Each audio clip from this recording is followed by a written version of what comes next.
I watched Kris Jenner's Masterclass, so you don't have to. This is one of my favorites because I love this topic. I also watched Kim K's Masterclass and broke that down in less than 5 minutes, so go check that one out. The power of personal branding. One of the most interesting things about Kris Jenner's Masterclass is that she doesn't just teach personal branding as something trendy or performative. She teaches it as something you craft and decide. Early in the class, she talks about how creating a personal brand vision board was incredibly helpful for her. But as a tool for clarity, she visualized the life she wanted before it existed. How would she turn Kris Jenner, the regular person, into Kris Jenner, the brand? She saw herself as always wanting a big family, and she saw herself as a mom and a manager.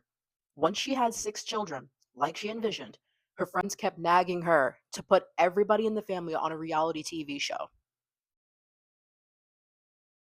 So now the vision board she created helped her answer one core question: who am I becoming in the process?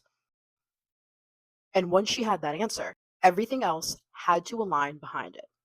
She explains that personal branding starts privately, long before it ever shows up publicly. You decide that decision first, then you move in ways to support it. She also talks about something that I think is really important, often misunderstood: the idea that she had two identities: Kris Jenner, the private person, and Kris Jenner, the personal brand. But they were still the same person. She wasn't pretending to be someone else.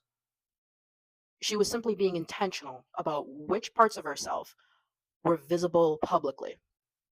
That's how she explains perception control. You don't change who you are, you decide what leads. Your interests, your values, your upbringing, those don't disappear.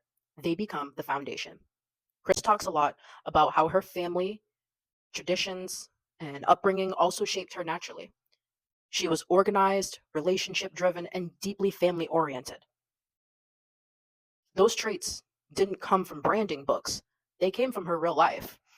And over time, those qualities evolved into what we now recognize as the mom manager role. That's a huge part of how she teaches branding. Your personal brand is often hidden inside what you've always been good at. She also shares how opportunity started showing up once she trusted that identity. Friends kept telling her, you need to put your family on TV. Another major teaching point in her masterclass is how to turn that personal brand into a product or business idea.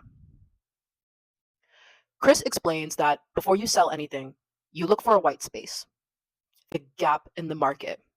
What's missing? What's being done poorly by competitors? What do people want more of? She gives a real example of this with Kylie's lip kits. She noticed how fast those sold overnight. Kylie's personal brand also paid off, and now the youngest in the family is a billionaire. Her lesson is that you don't monetize just because you can. You monetize when you can deliver quality in an area that's clearly needed. She also mentioned creating a relationship with your social media audience further strengthens this connection. Kris Jenner's version of personal branding shows that success doesn't come from merely trying to be seen. It comes from knowing exactly who you are and letting everything you do reflect that.